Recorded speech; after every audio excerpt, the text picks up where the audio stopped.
Okay, so today we're going to review the pharmacology for heart failure. Quite a few background objectives. Your ability to understand these drugs and the pathophysiology and even the physiology is really going to be centered upon being able to define some of these terms.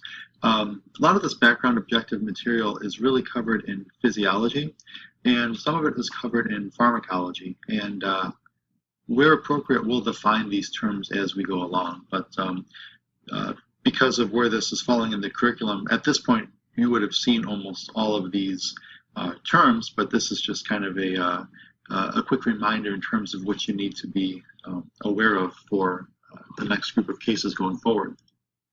These are the session objectives. We're really going to focus on all of these different drug classes and how they relate to the treatment and correcting pathophysiology of heart failure.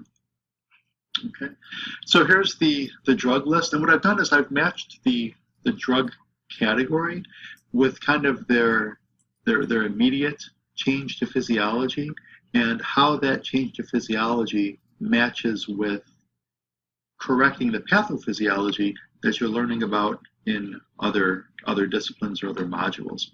And so, beta blockers are going to basically inhibit the ability of calcium, which is going to affect contractility, and that is going to indirectly reduce cardiac output. And that cardiac output that needs to be reduced is becoming active from essentially sympathetic nervous system stimulation. So these are the outcomes to sympathetic nerve stimulation. And so, if you come back to this particular chart, this will kind of make sense when you put everything together. And so here you've got kind of the introduction to the different drug classes, and these are color-coded. So the drug classes on the left kind of match with the pathophysiology outcome on the right. And so both vasodilators and calcium-inhibiting drugs like beta blockers are going to have activity on the sympathetic nerve system. Drugs that target the RAAS, or the renin-angiotensin-aldosterone system, such as ACE inhibitors and ARBS, or angiotensin receptor antagonists, those are going to have their main effect on the renal perfusion status.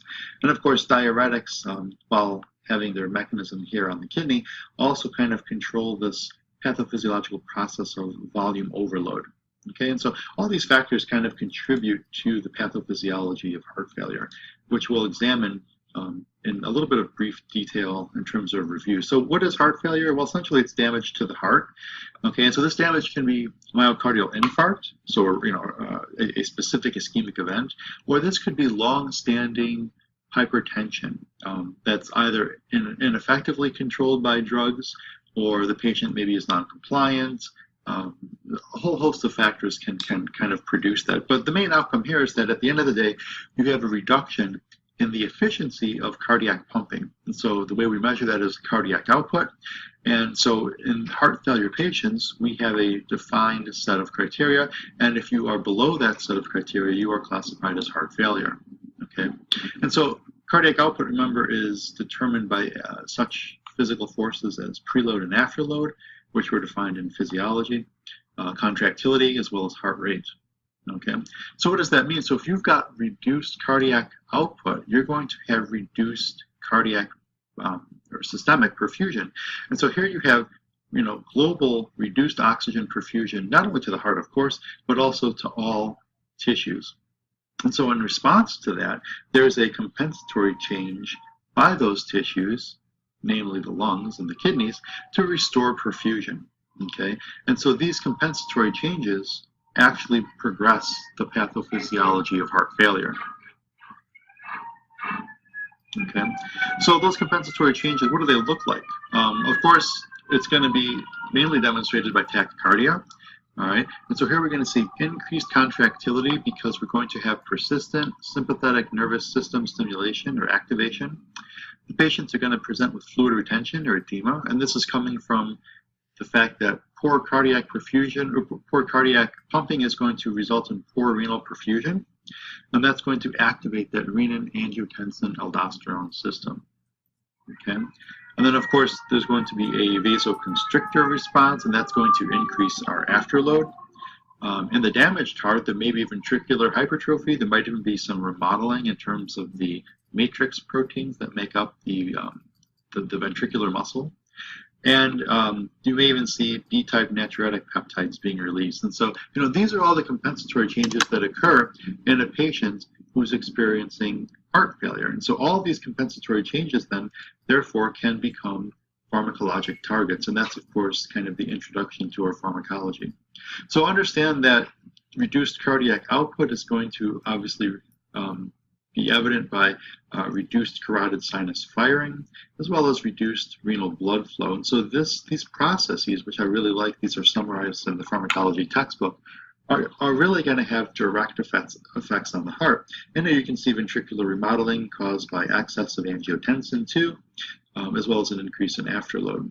The sympathetic discharge that's coming from secreted norepinephrine is really going to affect preload, rate, and the force of those contractions, which is going to try to restore or increase cardiac output, and those compensatory changes is really kind of what drives this process.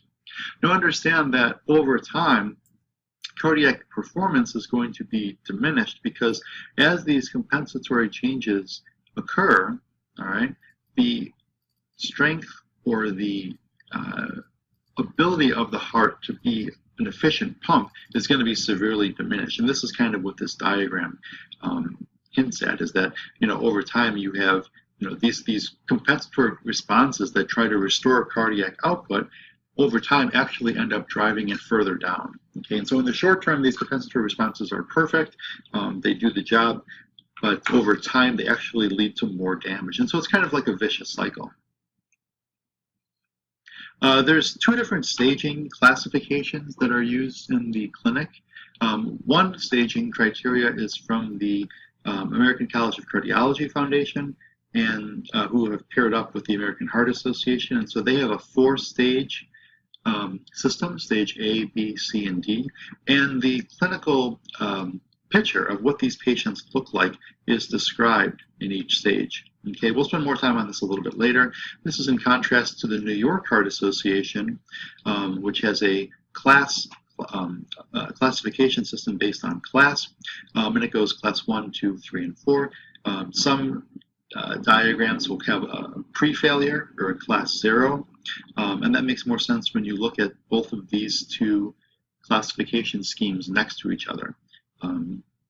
Oftentimes you'll see class 2 and 3 kind of combined because it talks about exertion based on physical activity and whether or not that physical activity is mild in class 2 or moderate in class 3. And so that's somewhat subjective based on the patient.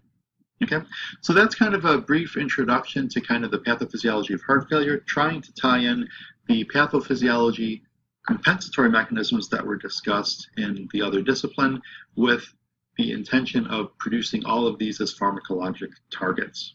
Okay, so now the next video is going to focus on the first class of drugs, the vasodilators.